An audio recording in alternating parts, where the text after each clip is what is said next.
So if you want to just state your name and occupation. Dr. Philip Morris, clinical neuropsychologist. All right, and could you describe one of your typical work days? Yeah. Typical day includes seeing probably a handful of patients for either what we call an intake interview, so the first time they come in to gather background information, or for therapy, counseling, or to do some psychological or neuropsychological testing. And that includes things like for anxiety, depression, ADHD, learning disability, brain injuries, stroke, things like that. So a typical day is spending about 4 to 5 hours direct with clients face to face, and then an hour or two of doing supervision with my employees, and an hour or two a day of also teaching for a university. So kind of between all that. I guess an hour here or there for meeting with my staff, like admin and doing billing, scheduling, right, the office part of the work.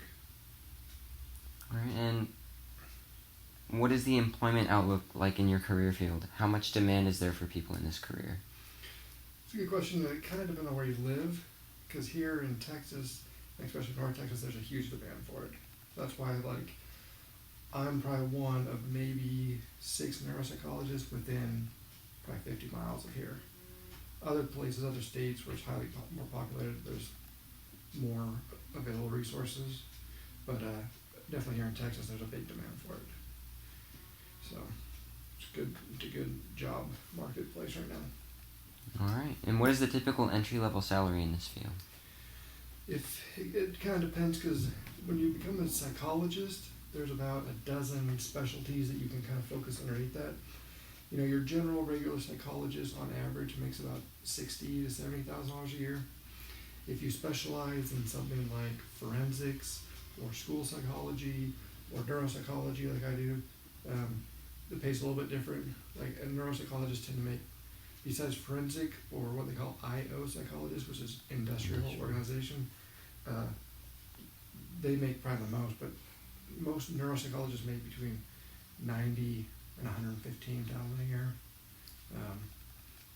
And most school psychologists make closer to 60 or 50, and then some IO psychologists can make upwards of close to 150,000 a year if you're really good. All right. Is this industry heavily regulated?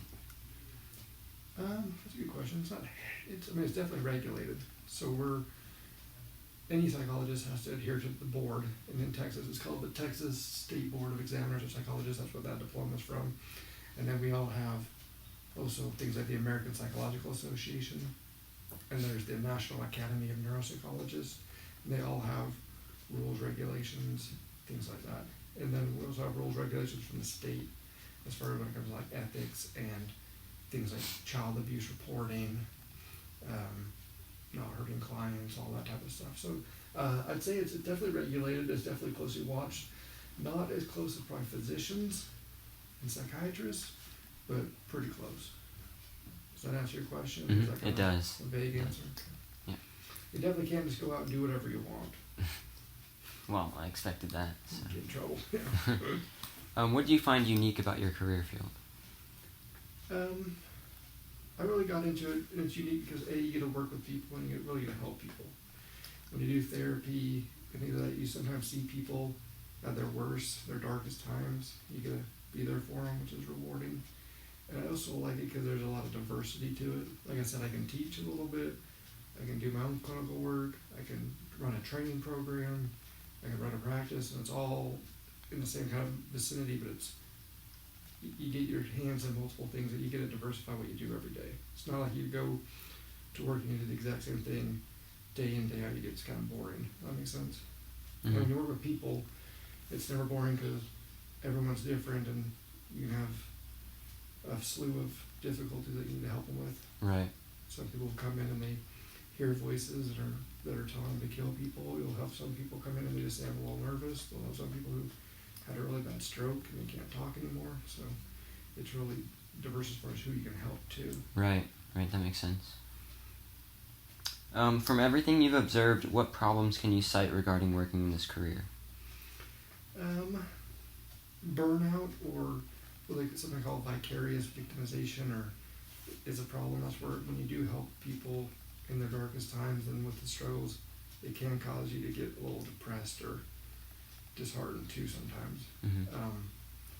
And even though we get paid fairly well for the amount of work we put in, we probably don't get paid as much as physicians or other people, so there's a little burnout of that too. I mean, I average and work about 50 to 60 hours a week. Some people work a little less, some people a little bit more, but it tends to be a lot of hours, and it can be it can be sad sometimes, especially if you work with a lot of kids and they come in and talk about being molested and abused and raped, and it wears you out. It's really difficult. Yeah. What skills or personal characteristics do you feel contribute most to success in this industry?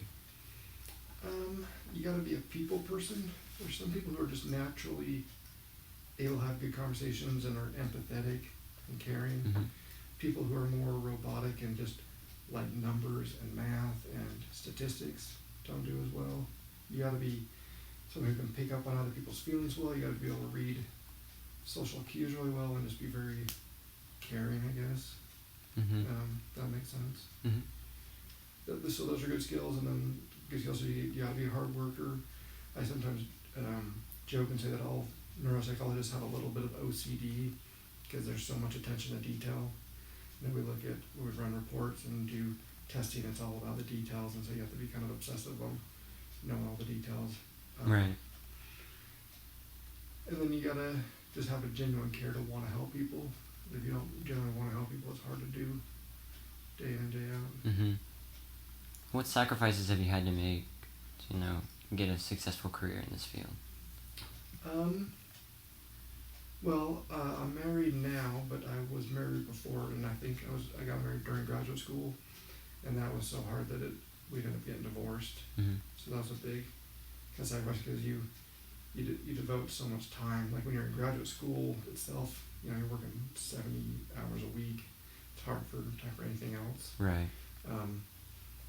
Another big sacrifice was probably I did all my school private. Like I didn't get a PhD, I did a PsyD, very similar, but I went to a private school, and I ended up leaving with about $150,000 in student loan debt.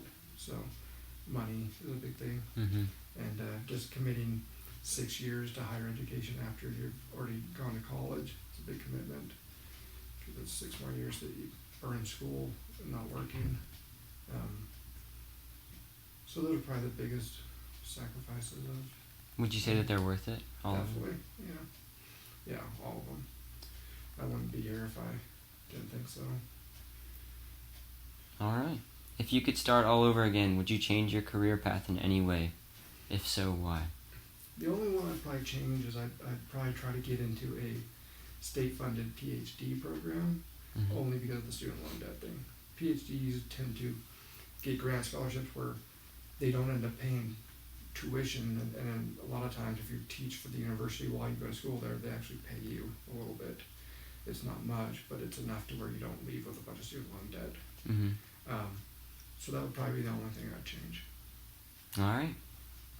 Well, I think that's all. Okay. Thank you for your time. Absolutely.